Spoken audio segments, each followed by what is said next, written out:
A simply supported beam AB, a simply supported beam ABC with support at A and B 6 meter apart with an overhang BC 2 meter carries UDL 15 kN per meter over AB and point load of 30 kN at C. So ABC is simply supported beam ABC. So they have given they support A and B are 6 meter apart. So here A, here B. So these support are 6 meter apart, 6 meter apart. Okay. ABC supported at A and B. A and B ला support दिलेला आहे 6 metre apart with ओव्हरहँग. BCची किती value आहे? BCची distance किती आहे? 2 metre. 2 metre एवढं distance आहे, 2 metre long. Carries UDL of 15 kN per metre over AB. AB वरती काय आहे की हा UDL कॅरी करतोय ते, अशी डायग्राम आहे. 15 kN पर मीटर एवढा UDL तो कॅरी करत आहे. Okay, kN per metre. आणि त्याच्यानंतर point load of 30 kN at C. ठीक आहे, असा मी पॉईंट लोड घेतो 30 kN ॲट सी. तर आपल्याला SFBM डायग्राम काढायची. बघा, simply supported beam ABC with supported at A and B. A आणि Bला सपोर्ट आहे. हे किती आहेत? 6 मीटर अपार्ट आहेत. With an overhang BC. BC हा ओव्हरहँग आहे 2 मीटर लॉंगचा. आणि it carries UDL of 15 kN per metre over AB. AB वरती 15 kN UDL कॅरी करत आहे. आणि जो पॉईंट लोड आहे 30 kN तो सीवर ॲक्ट होतो आहे. अशा पद्धतीनं आपली डायग्राम झालेली आहे. आता आपल्याला काय करायचं आहे? पहिल्यांदा रिॲक्शन्स RA आणि RB. इथं RA असणार आहे, सपोर्ट आहे, आणि इथं RB असणार आहे. रिॲक्शन फाइंड आउट करावं लागतील. तर त्या करायच्या आहेत. कॅल्क्युलेशनचा भाग मी ह्या पानावर करतो म्हणजे तुमच्या लक्षात येईल. तर ह्याच्यामध्ये मेकॅनिक्सचं प्रिन्सिपल वापरायचं आहे. Vertical forces positive, vertically upward positive and downward forces negative. So summation of Fy0. आता RA वरती घरी अपवर्ड जातो आहे म्हणजे पॉझिटिव्ह. त्यान 15 kN जो पर मीटरचा जो UDL आहे तो खाली जातो म्हणजे निगेटिव्ह. -15 × 6. आता हे तुम्हाला लक्षात आलेलं आहे UDLचं पॉईंट लोडमध्ये कन्वर्ट करताना. तर kN पर मीटर आहे, त्याचं kN करण्यासाठी ह्या जेवढ्या अंतरावर तो ॲक्ट होतो आहे त्याला मल्टिप्लाय केलं. त्याच्यानंतर हा RB पॉझिटिव्ह येणार आहे, वरती जातो आहे RB. मेकॅनिक्सचं प्रिन्सिपल वापरतो आहे, साईन कन्व्हेन्शन. आणि इथं 30 मायनस येणार इज इक्वल टू 0. ओके, म्हणजेच RA -90 प्लस RB -30 बरोबर 0. म्हणजे ह्याचा अर्थ की RA प्लस RB बरोबर 120. हे इक्वेशन 1 झालं, equation number 1. Next, summation of movement about A बरोबर 0. मुवमेंट अबाउट A बरोबर 0 घेतलेलं आहे. तर UDL आहे आणि ह्याला आता बघा UDL ॲक्ट होतो आहे. हा काय करतो आहे? क्लॉकवाईज फिरवणार आहे. असा UDL जो आहे तो इथं क्लॉकवाईज फिरवणार आहे म्हणजे पॉझिटिव्ह. इथं पण मेकॅनिक्सचं clockwise movement positive, anti clockwise negative. मेकॅनिक्सचं जे क्लॉकवाईज मुवमेंट पॉझिटिव्ह आणि अँटी क्लॉकवाईज निगेटिव्ह हे घ्यायचं आहे. आता हा 15 kN जो काय पर मीटरचा आहे तो काय करणार आहे? क्लॉकवाईज करणार आहे मुवमेंट म्हणजे 15 × 6. आणि कुठे ॲक्ट होणार आहे? 6/2 ॲक्ट होणार आहे. परपेंडिक्युलर डिस्टन्स फ्रॉम A किती असणार आहे? 6/2 असणार आहे. ठीक आहे. आता हा जो फोर्स आहे हा Aला फिक्स ठेवा. हा फोर्स काय करणार आहे? अँटी क्लॉकवाईज मुवमेंट करणार आहे. RB काय करणार आहे? अँटी क्लॉकवाईज मुवमेंट करणार आहे. So -RB × 6. आणि नंतर हा जो आहे A फिक्स ठेवा. हे काय करणार? 30 kN क्लॉकवाईज करणार आहे म्हणजे +30 × परपेंडिक्युलर डिस्टन्स फ्रॉम A 6 + 2 8 बरोबर 0. हे जेव्हा तुम्ही कॅल्क्युलेट करणार आहात तेव्हा तुम्हाला RBची व्हॅल्यू येणार आहे. तर RBची व्हॅल्यू किती येते ते पहा, कॅल्क्युलेट करा. तुम्हाला RBची व्हॅल्यू येते 85 kN येते. 85 किलो न्यूटन. तर ती जी आर बीची व्हॅल्यू आहे ती आर बीची व्हॅल्यू इथं ठेवा. तर तुम्हाला आर एची व्हॅल्यू येईल. आर एची व्हॅल्यू येते 35 किलो न्यूटन. 35 kilo Newton. तर अशा पद्धतीनं मी आर ए आणि आर बी कॅल्क्युलेट केलेलं आहे. तर आर एची व्हॅल्यू आलेली आहे 35 kilonewton. 35 kilonewton. R बीची व्हॅल्यू आलेली आहे 85 किलो न्यूटन.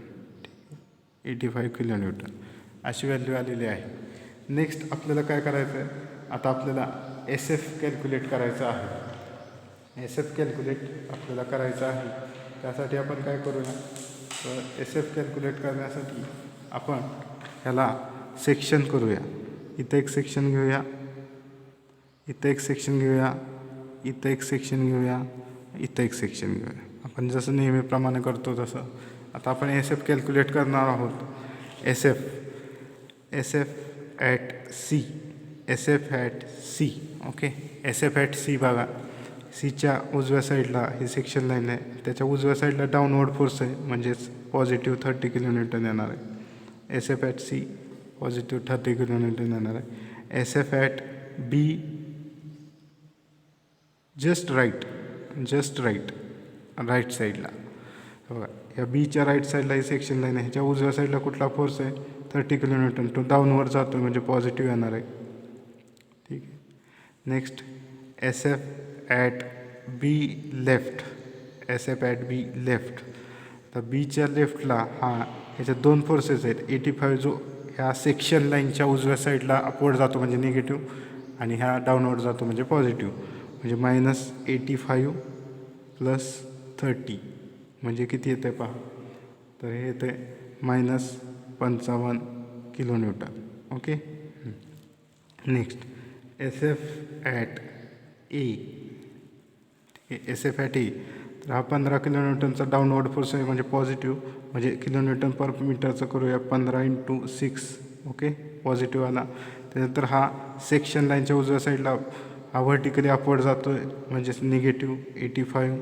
एस एफचं जे काय साईन कन्व्हेन्शन त्यानुसार या सेक्शन लाईनच्या उजव्या साईडला हा डाऊनवर्ड जातो आहे म्हणजे पॉझिटिव्ह + 30 म्हणजे किती येतं आहे पहा, तर ह्याचं येतं आहे 35 किलो न्यूटन. 35 किलो न्यूटन असं ह्याचा ॲन्सर येत आहे. ठीक आहे. तर अशा पद्धतीनं तुम्हाला 35 किलो न्यूटन हे ॲन्सर ह्याच्यामध्ये येत आहे.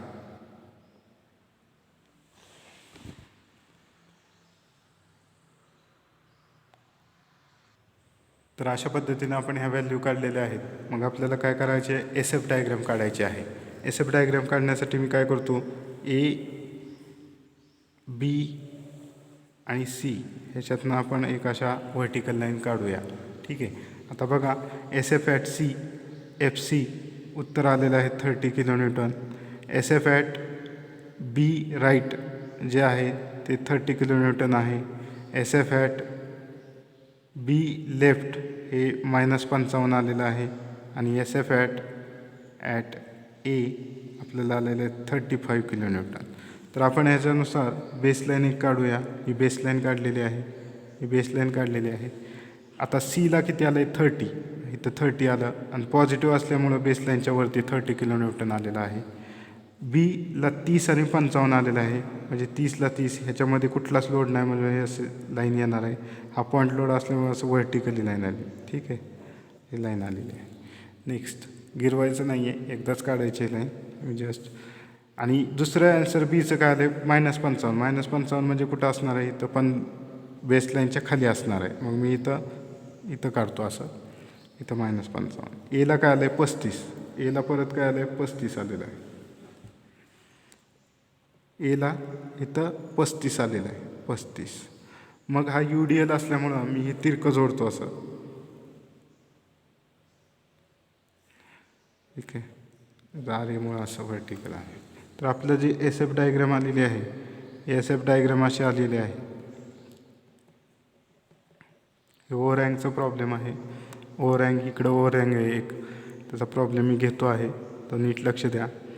तर इथं पॉझिटिव्ह, इथं निगेटिव्ह. आता हा जो पॉईंट आलेला आहे तो काय आलेला आहे PCS, म्हणजेच काय आलेला आहे की हा कॉन्ट्रा शिअरचा पॉईंट आलेला आहे. आता पॉईंट ऑफ कॉन्ट्रा शिअर आलेला आहे. आता ह्याचं लोकेशन आपल्याला इथं काढावं लागेल. तर ह्याचं लोकेशन काढण्यासाठी आपण काय करूया की हे इथून इथपर्यंत जे डिस्टन्स आहे, इथून इथपर्यंत जे डिस्टन्स आहे, इथून इथपर्यंत डिस्टन्स एक्स घेऊया. ॲक्च्युली तुम्ही इकडं काढलं तरी चालेल, पण इकडचं साईन कन्व्हेन्शन तुम्हाला वापरावं लागेल. इकडचं सोपं जाईल, मी तरी इकडचं घेतो आहे.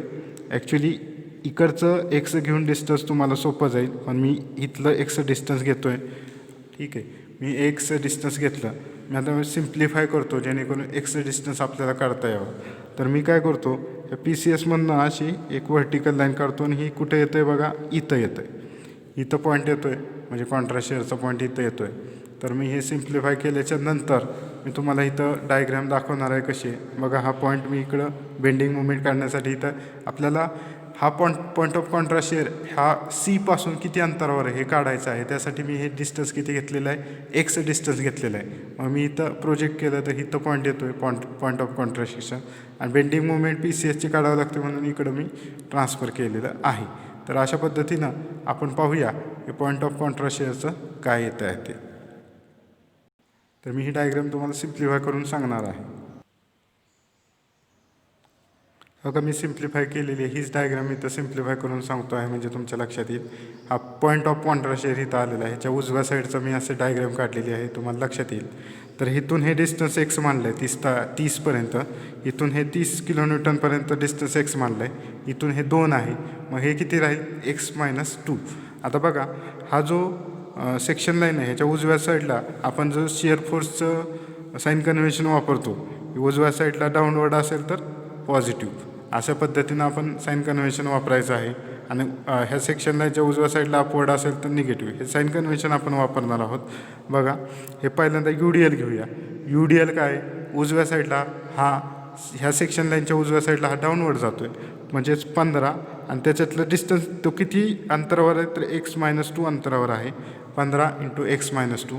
आता हा सेक्शन लाईनच्या उजव्या साईडला अपवर्ड जातो आहे, म्हणजेच -85 येणार आहे, -85 येणार आहे. आणि हा फोर्स सेक्शन लाईनच्या उजव्या साईडला डाऊनवर्ड जातो आहे, म्हणजेच +30 येणार आहे, बरोबर 0. ओके, बरोबर 0. म्हणजेच 15x - 30 - 85 + 30 बरोबर 0. तर मी इथं म्हणजेच काय आलं आहे, 15x - 85 बरोबर 0, म्हणजे 15x बरोबर 85. म्हणजे x बरोबर किती आलं आहे पहा, x बरोबर किती मीटर आलं तर ते कॅल्क्युलेट तुम्ही करा. त्याच्यावरनं एक्सचे डिस्टन्स किती येतं आहे पहा, म्हणजे पॉईंट ऑफ कॉन्ट्रा शेअर आपला जो आहे तो किती अंतरावर असणार आहे हे तुम्हाला लक्षात येणार आहे. ठीक, मग हे जेव्हा तुम्ही कॅल्क्युलेट करता तर ह्याचं जे उत्तर आहे ते उत्तर तुम्हाला काढावं लागणार आहे. तर बघा किती येतं आहे ते. तर बघा याचं उत्तर जे येतं आहे ते 5.67 येतं आहे. म्हणजे आपल्याला लक्षात येईल की एक्सचं डिस्टन्स काय आलं आहे, 5.67 एवढं डिस्टन्स तुम्हाला एक्सचं आलेलं आहे. 5.67 एवढं डिस्टन्स एक्सचं आलेलं आहे. ठीक आहे, आता नेक्स्ट आपल्याला काय कॅल्क्युलेट करावं लागेल तर बेंडिंग मोमेंट डायग्राम काढण्यासाठी बेंडिंग मोमेंट कॅल्क्युलेट करावं लागेल. हे समजलं, ठीक आहे. मी सेपरेटली काढतो आहे म्हणजे तुम्हाला समजेल. ही डायग्राम तुम्हाला कळली असेल शिअर फोर्सची.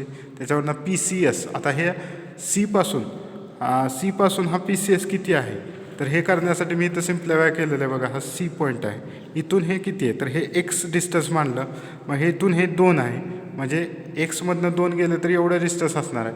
मग हे काय असतं, PCS हे इक्विलिब्रियम कंडिशन असल्यामुळे ह्याच्या उजव्या साईडचे सगळे फोर्सेस 0 केले. तुम्ही डाव्या साईडचं पण घेऊ शकता, पण मी इथं उजव्या साईडचं घेतो आहे. तर इथं 15 × x-2 म्हणजे हे UDLचं कन्व्हर्जन केलं. आता हे सेक्शन लाईनच्या उजव्या साईडला अपवर्ड आहे म्हणून मायनस आलं, पण -85. सेक्शन लाईन ही जी सेक्शन लाईन आहे PCSची कॉन्ट्रा शेअरची त्याच्या उजव्या साईडला हे डाऊनवर्ड आहे म्हणजे प्लस आलं. हे जेव्हा तुम्ही सिम्प्लिफाय करताल हे डिस्टन्स किती आलं आहे 5.67.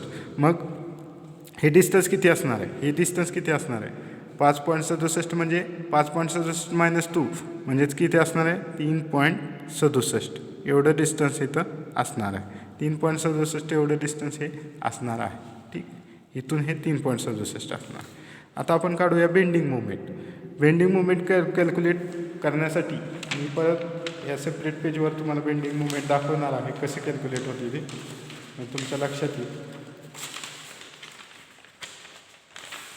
सो आता ह्याच्यामध्ये आपल्याला ह्या बेंडिंग मुवमेंट ॲट सी काढावं लागेल, बेंडिंग मुवमेंट ॲट बी काढावं लागेल, म्हणजे सी, बी आणि ए आणि PCSचे पण बेंडिंग मुवमेंट काढावं लागेल. So bending movement at C, bending movement at C 30 किलोन्यूटनचा लोड आहे आणि सी पासून सी पर्यंतचं अंतर हे 0 असल्यामुळं हे बेंडिंग मुवमेंट ॲट सी काय आले 0 आलेले आहे.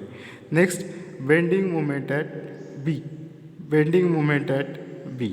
Okay, bending movement at B आपण काढताना बघा बेंडिंग मुवमेंट ॲट बी, ह्या बेंडिंग मुवमेंटला RB हा फोर्स आहे. RB म्हणजे बी पासून बी पर्यंतचं अंतर हे काय असणार 0 असणार आहे.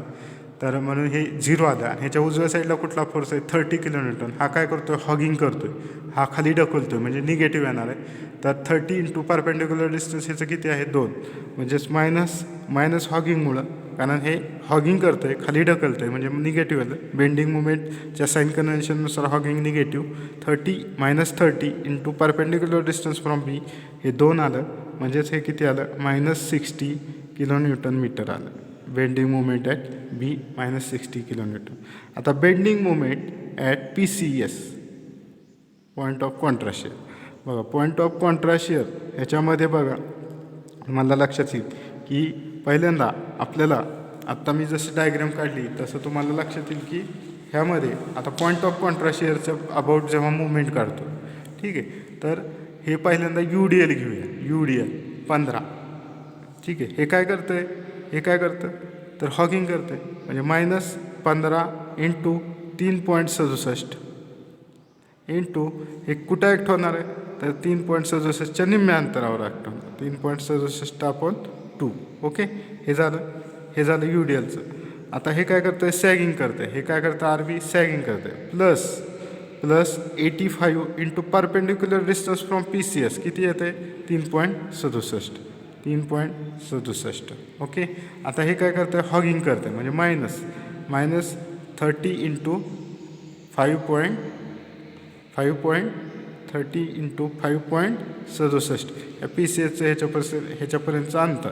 ओके, तर हे जेव्हा तुम्ही कॅल्क्युलेट करता तेव्हा बेंडिंग मुवमेंट ॲट PCS तुम्हाला किती येणार आहे तर येणार आहे ती 40.83 kilonewton metre. Bending movement at PCS काय येणार आहे 40.83 किलोन्यूटन मीटर. ठीक आहे. Next bending movement at E. लक्षात आलं का? हे बघा PCS हा पॉईंट आहे आणि इकडं असा आहे. हे टोटल डिस्टन्स आपण कॅल्क्युलेट केलं आहे 5.67.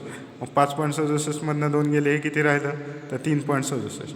मग आपण जेव्हा bending movement at PCS calculate करतो आहे तेव्हा काय करायचं पहिल्यांदा UDL घ्या. 15 हा किती अंतरावर आहे 3.67. तर 3.67 15ला मल्टिप्लाय केलं म्हणजे पॉईंट लोडमध्ये कन्वर्ट झाला. आता हा पॉईंट लोड कुठे ॲक्ट होणार आहे तर मिड पॉईंटला 3.67/2 ह्याच्या मिड पॉईंटला ॲक्ट होणार आहे. नेक्स्ट हे झालं हॉगिंग करतं म्हणून निगेटिव्ह आणि हे काय करतं 85 सॅगिंग करतं आणि हेतून ह्याचं अंतर PCS पासून ह्याचं अंतर काय आहे 3.67. So force into perpendicular distance minus आता हे 30चा जो आहे तो पण हॉगिंग करतो म्हणून निगेटिव्ह -30 इंटू ह्याचं डिस्टन्स PCS पासून काय 5.67. हे जेव्हा तुम्ही कॅल्क्युलेट करताल तेव्हा तुम्हाला 40.83 maximum bending movement at PCS येईल. नंतर बेंडिंग मुवमेंट ॲट ए. तर बेंडिंग मुवमेंट ॲट ए 0 येते. तुम्ही कॅल्क्युलेट करून पहा बेंडिंग मुवमेंट ॲट ए 0 येणार आहे. अशा पद्धतीनं आपल्याला बेंडिंग मुवमेंट मिळालेले आहेत. तर ही जी डायग्राम काढली होती इथं आपण बेसलाईन काढू. इथं बेसलाईन काढूया. Bending movement at C. Bending movement at C काय आलेलं आहे बेंडिंग मुवमेंट ॲट सी 0 आलेलं. ठीक आहे. बेंडिंग मुवमेंट ॲट सी 0 आलेलं. बेंडिंग मुवमेंट ॲट बी किती आलेलं आहे bending movement at B -60 kilonewton आलेलं आहे. म्हणजे बीचं जो आहे त्याच्यामध्ये -60 म्हणजे 60 खाली आलेलं आहे. ठीक आहे. Bending movement at PCS. Bending movement at PCS किती आलेलं आहे प्लस आलेलं आहे 40.83 म्हणजे इथं 40.83 आलेलं आहे मॅक्सिमम 40.83 आलेलं आहे. आणि बेंडिंग मुवमेंट ॲट ए काय आलेलं आहे 0. तुम्ही ते कॅल्क्युलेट करून बघा 0 येतं आहे. आता बघा एवढ्या भागात UDL आहे म्हणजेच कसा येणार आहे कर्व कसा येणार आहे तो पॅराबोलिक येणार आहे. असं पॅराबोलिक कर्व येणार आहे. असा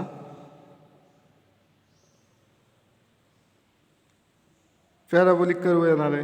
म्हणजे इथं आला point of Contra flexure. Point of Contra flexure हा पॉईंट आला जिथं बेंडिंग मुवमेंट 0 येते. आणि इथं काय लोडच नाही म्हणून इथं काय येणार आहे, असं लिनियर येणार. इथं लिनियर येणार. हा पॅराबोलिक येणार आहे आणि हा लिनियर आहे.